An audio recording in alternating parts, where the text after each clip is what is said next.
জীবনে বেঁচে থাকা মানে একটা লড়ার মতো। তো এটা এত সহজ নয়। বেঁচে থাকাটা বা লড়াটাকে সহজ করে নিতে হয়। কেমন করে?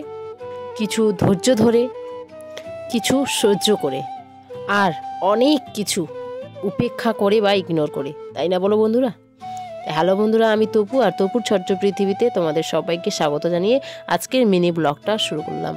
তো সকাল 6টার সময় ওঠা, সেই ঘর ঝাড়ু, মেয়েকে স্কুলে পাঠানো, সবার একবার খাওয়া দাওয়া সব কিছু হয়ে গেছে কমপ্লিট। তারপরে এই যে শুরু করলাম আবার ঘর দর ঝাড়ু করাই লাগবে। এই যে ছেলে দেখো কত মাটি কী নিয়ে এসেছে, ঘর মুছে কুছে তারপরে সমস্ত ঘর। এখন পুজো করে আবার রান্না বসাবো, কারণ হচ্ছে আজকে বলেছিলাম না ওই দিন আমাদের গ্রামে একজন মারা গেছিলো। তো আজকে 3 দিনের কাজটা হবে। বর আর বাবা দুজনেই গেছে ওখানে। তো আমি ছেলেকে নিয়ে যে সমস্ত কাজ গুছিয়ে এখন আবার রান্না করব। তো কি বলবো, সারা দিনে মানে 5 মিনিট যে বসে থাকবো সেই সময়টুকুও নেই। তো যাকে আজকে 3 দিন পর পুজো করছি, এতদিন পুজোও করা হয়নি। মন্দিরটা পরিষ্কার করলাম, তারপরে হচ্ছে এখন কাপড়গুলো মেলে দিয়ে আসছি, বাইরে দিয়ে আসবো। বাড়িতে এই যে 12টা 1টা বেজে গেলে হয়ে গেল, আমাদের বাড়িতে আর রোদ্দুর নেই, গাছের ছায়ার জন্য আর কি। তো এই যে রান্নাবান্না করছি। ভাতের চালটা স্নানের আগে যাওয়ার আগেই চালটা ভিজিয়ে রেখেছিলাম। চালগুলো একদম সিদ্ধ হতে অনেক সময় লাগে। এই যে দেখো হাতের অবস্থা ফেটে একেবারে। কি বলবো, ঠান্ডার সময় এমনটা হয়। যদিও এই এত ঠান্ডায় আর কি উনুনে এখন রান্না করছি না, একটু গরমটা আসলেই রান্না করব, না বেশি না হলে হাতগুলো ফেটে কালি হয়ে যায়। তো যাক গে, তাও তো করা লাগবে, তাই না? জীবনের যুদ্ধটা, লড়াইটা লড়তেই হবে। আর কি বলবো, ছেলেকে নিয়ে সারা দিন মানে কি বলবো, ওর সাথে কথা বলতে বলতে মুখ ব্যথা হয়ে গেছে, এদিকে কাজ আর ওর বদমাইশিগুলো।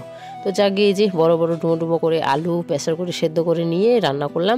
কয়েকটা ওখানে পালং শাক দিয়ে দিয়েছি, খুব ভালো লাগে খেতে, ভেবে তোমরা খেয়ে দেখো।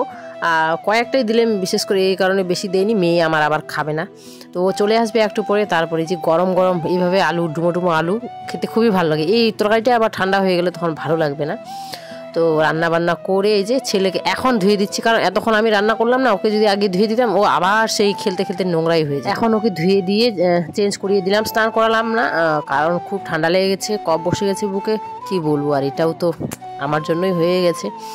তো যারা শাশ শ্বশুর তারপরে হচ্ছে দেওর ননদ সবাইকে নিয়ে সংসার করে, তাদের তো অনেক অনেক সহ্য শক্তি লাগবে, অনেক কিছু ইগনোর করতে হবে, ধৈর্য ধরতে হবে, তাই না বলো বন্ধুরা? খুশ এবার। আচ্ছা আচ্ছা, কি প্যান্ট পরলি? কি প্যান্ট পরলি? Hero pant. বাবা, পকেট লাগবে না? ইস ইস, হিরোটা রে, তাকায় দিকে তাকায় একটু দেখি। আর একটা বুট পর, শুকায়নি বুটটা ভালো করে না? শুটা শুকাইছে? হালকা হালকা ভিজে আছে। দে এবার দেখি একটু। দেখেছো বন্ধুরা, এত ছোট বাচ্চাটা আর হিরো সাজার এত শখ, মানে পকেট যেগুলো প্যান্টে থাকবে ওগুলো প্যান্ট লাগবে ওকে। গরম প্যান্টটা পরালাম, ওটাও পরবে না, জিন্স প্যান্ট লাগবে এমনটা আর কি, চপ্পল পরবে না, শু লাগবে ওকে। কি বলি আর।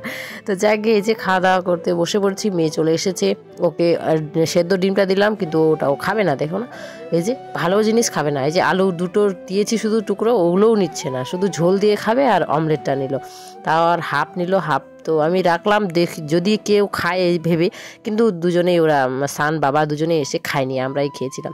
তো এখন এই যে ছেলে মেয়েকে ঘুম পাড়িয়ে বড়মশাই তো আবার গেছে ওই বাড়িতে, আর আমি সব কিছু এই যে আবার ঝাড়ু করলাম। এই নিয়ে 3বার ঝাড়ু করা হয়ে গেল, আর উঠোনের কাপড়গুলো সব তুলে নিয়েছি, গোছাবো এখন। আর বাইরেরগুলো তো আনা বাকি আছে। 3টে বেজে গেছে দেখালাম। আর এখন মানে কি বলবো, তাও 1 ঘন্টার মতো রেস্ট করার সময় পাবো আর কি, ঘুমানো আর যাবে না, শুয়ে শুয়ে রেস্ট করবো। আর কত কিছু, কতটা ভিডিও করলাম না করলাম সেটা এডিট করব। তো বাই বাই, পাশে থেকো বন্ধুরা ভালো লেগে থাকলে।